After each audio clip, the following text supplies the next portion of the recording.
So, hello everyone, get ready with me and welcome to my first voice over video.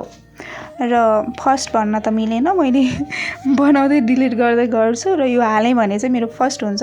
ल देखिहाल्नुभयो मेरो हालत, मेरो चाहिँ त्यही हुन्छ, यही नै हुन्छ। मैले मोइस्चराइजर सनस्क्रिनहरू चाहिँ मेरो फेसले भन्दा पनि पहिला मेरो कपडाले लगाउँछ र मेकअपको सुरुवातमा म लगाउँदैछु मोइस्चराइजर।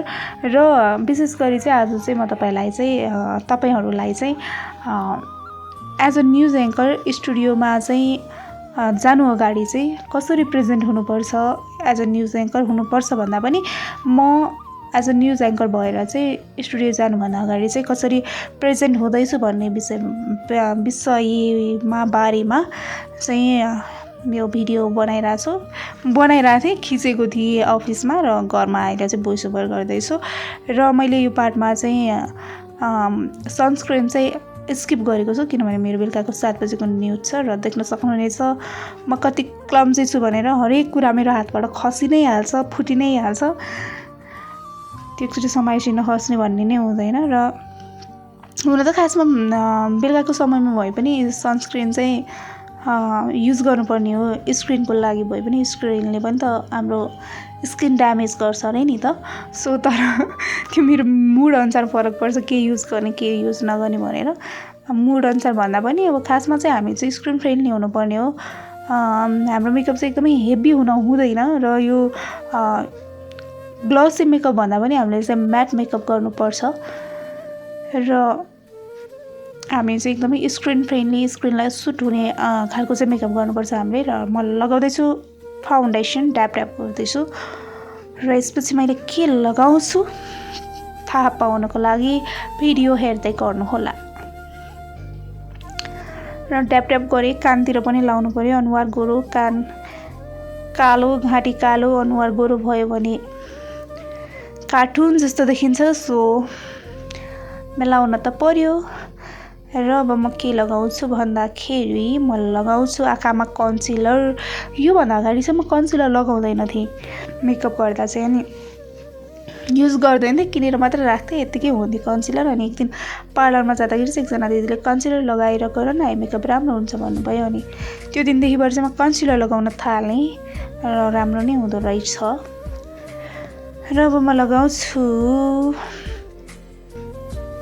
I shadow. यो चाहिँ मेरो सबभन्दा धेरै टाइम लाग्ने पार्ट हो यो मेकअपको पार्टमा, किनभने मलाई लगाउनु भन्दा पनि एकदमै कलर चुज गर्न चाहिँ एकदमै टाइम लाग्छ। म कन्फ्युज हुन्छु, तर कन्फ्युज भए पनि लगाउनै पर्यो।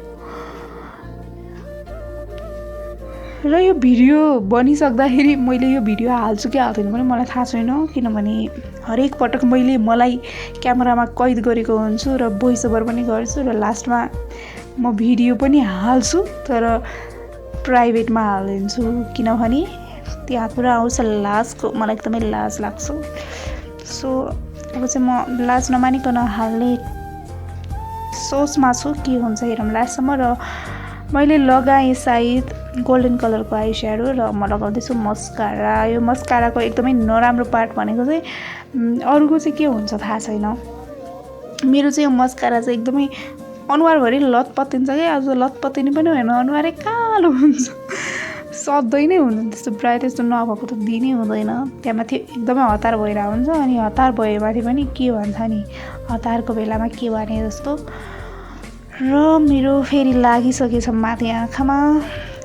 म एकदमै हरामी तरिकाले मेकअप गर्छु, सो लाग्छ नै। अब यसपछि मैले के गर्छु होला त, यसपछि मैले लगाउँछु आई गेस कम्प्याक्ट पाउडर नै हो रहेछ, कम्प्याक्ट पाउडर। र मैले त बिर्सिसकेँ मैले कसरी मेकअप गरेँ पनि, कराएर भोइस ओभर गर्दासम्म मैले बिर्सिँदो रहेछु मैले यो पछि के लगाएँ भन्ने बारे। घाँटीमा पनि लगाउनु पर्यो, कालो हुन्छ नत्र। अब के लगाउँछु होला भन्दाखेरि ब्लस चाहिँ मेरो मेकअपको एकदमै फेभरेट पार्ट हो, मलाई एकदमै मनपर्छ ब्लस। र यो ब्लस चाहिँ मैले धेरै भएको थिएँ नलगाएको, आज मैले चाहिँ यो ब्लस लगाएछु। के मुड चलेर हो थाहा छैन, र मैले लगाएँ ब्लस। म चाहिँ खासमा चाहिँ यो के भन्छ यसलाई मेकअप ब्रसहरू युज गर्नुलाई नै हातैले चलाइदिने हो काम। एकैछिनमा हुन्छ हातले भई। र अब म लगाउँछु यसपछि लिपस्टिक। हेर्दैछु म कस्तो भयो भनेर, राम्रै भइरह होला आई गेस। तपाईँहरूले पनि सजेसन दिनु होला मेरो मेकअप कस्तो छ, कस्तो हुनु पर्थ्यो, कस्तो भयो, के सुधार गर्नुपर्छ।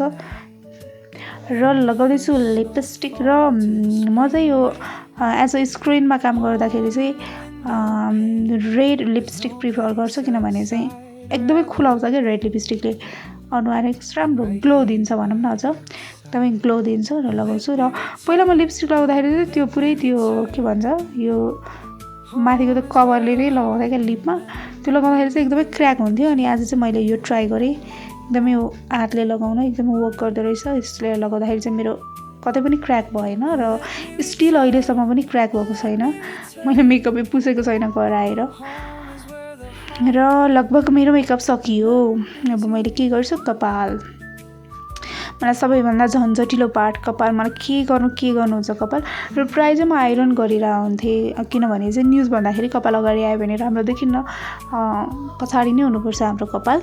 र म आइरन गर्थेँ र आइरन गर्दा गर्दा कपाल पुरै ड्यामेज भइसक्यो मेरो। सो आज चाहिँ मैले आइरन गरिनँ र म रेडी भएँ। Thank you so much everyone.